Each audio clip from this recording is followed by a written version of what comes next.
ESPN.com asked a panel of 200 people who have vast NBA experience, knowledge, and perspective which teams will experience the most turmoil this season. And the results are in. The top 5 are numero uno, the Kings, number 2, the Knicks, number 3, the Lakers, the Mavericks, and the Clippers. Stephen A., which team do you think will have the most turmoil this season?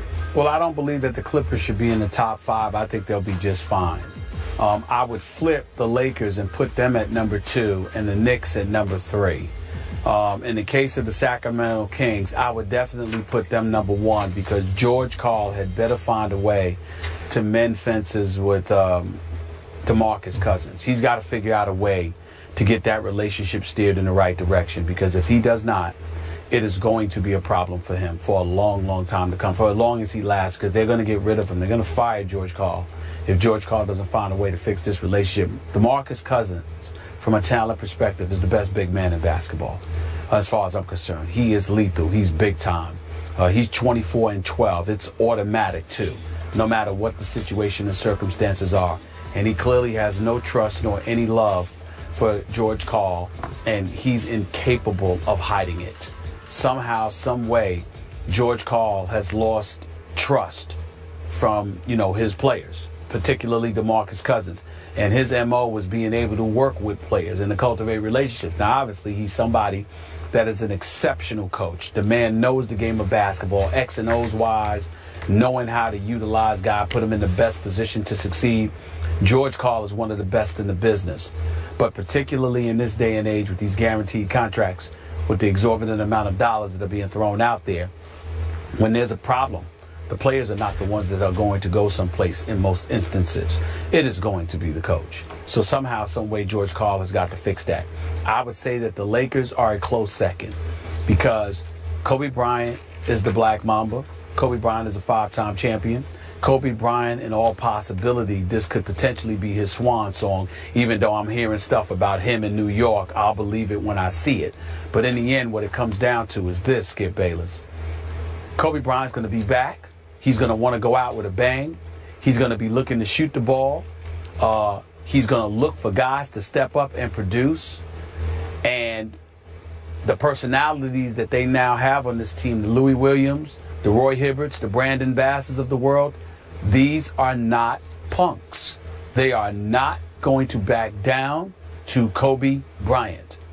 And as a result, even though I don't anticipate that there would be problems, there very well could be, because those guys are not going to take any stuff from anybody, including a 5-time champion who's the face of the franchise. They don't care.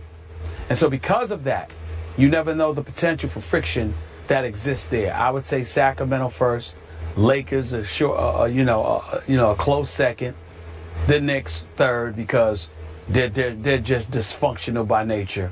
And that's all I'm going to say about the New York Knicks today, because I'm in Los Angeles and I really, really don't want to depress myself.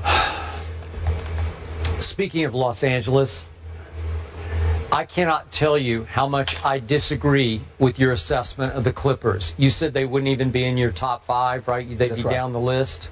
Yeah. I got them at 1. Number 1 on my list would be the Los Angeles Clippers, coached by one Doc Rivers, for whom I have immense respect. I think Doc is going to be in for a long, hard basketball season that will test him to the max. Test him until even he might feel like he's about to break. Stephen A., when you throw Lance Stevenson and Josh Smith into that locker room, onto that bench, into that rotation, and Doc is trying to juggle minutes between those two, and obviously you have a strong-willed personality in Paul Pierce, who's going to demand a certain amount of minutes as the new experienced veteran factor on that team. I don't know if even Doc can pull that off. And then DeAndre Jordan, obviously in the offseason, made his quick decision to go to Dallas. Then he decommitted from Dallas. We all know he went back to the Clippers because Chris Paul finally made peace with him, said all the right, nice things to him that he wanted to hear and had never heard from CP3. I don't know if they make nice all year, because Chris is Chris, and he's 30 years of age, going on 31. And he knows in his heart of hearts it's time They were up 3-1 on the Houston Rockets in the conference semis, and they blew it. And again, I have to heap a lot of that responsibility on Chris Paul, even though his numbers in that series still looked CP3-ish. They were still good on paper. I thought, in principle, on the court, he wasn't the leader they needed him to be at that point. I expect him to have a big year, but I expect this team to suffer a little bit of the residue of blowing a 3-1 lead. Could get off to a rocky start, and you've got so many strong wills, so many outspoken personalities in that locker room. I don't know. I think you've got a volatile mix there. And I look, you went to the obvious one in Sacramento, George and DeMarcus. I like the heck out of both of them, frankly, and they have clashed publicly. I'm wondering if they've clashed so much publicly, it's so out there, that it will help them clear their air a little bit to where they'll at least coexist this year. And plus, DeMarcus Cousins. He's a different kind of cat. I know him. He's a different kind of cat. I love his game. I think he's big time. I think he's the best big man in the game. I think they would have been asinine to trade him. I don't think you let him go. You deal with him.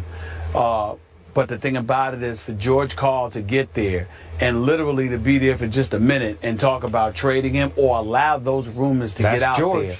That you can't do that. You got to know that this is a different animal you're dealing with here. You can't do that to DeMarcus Cousins. You can't do that. Well, and so because of it, I just consider it to be volatile. I know you sit there and say the Clippers, and yeah, the potential is there, but I just have so much faith in Doc Rivers as a leader, and I think the whole fiasco involving DeAndre Jordan helps them immensely, because a lot of the stuff that was being internalized got out. And because it got out and they realized what almost happened to them, I think CP3 is going to be an even better teammate. I think Blake Griffin deserves a lot of credit, because if you notice, no one really had a problem with Blake Griffin. And so because of that, I think he also assisted in bringing guys together. Paul Pierce is there now. He's a champion and he's a leader. Give credit where credit is due. I think you look at that, the fact that you added Paul Pierce to that locker room, and Paul Pierce was in Houston at DeAndre Jordan's house when all of that was going down too. The fact that all of that happened, I think the combination of Doc Rivers, Chris Paul, and Paul Pierce as your leaders with Blake Griffin. I'm going to give Blake Griffin some love here because he's a big-time player. And to be quite honest with you, he's a little bit sensitive and all of that stuff. But he's a good person. He's a good person. I think that when you look at it from that perspective, I think they'll ultimately be fine. In Sacramento, that's a different animal. And in Los Angeles, with Kobe's last season approaching, it could get very, very interesting. It really could. I didn't anticipate those two teams. Very interesting. I'm on record, and I'm not backing off that. Okay, we got you. Lack of faith in Doc Rivers, Skip. More First Take after the break. Keep it here.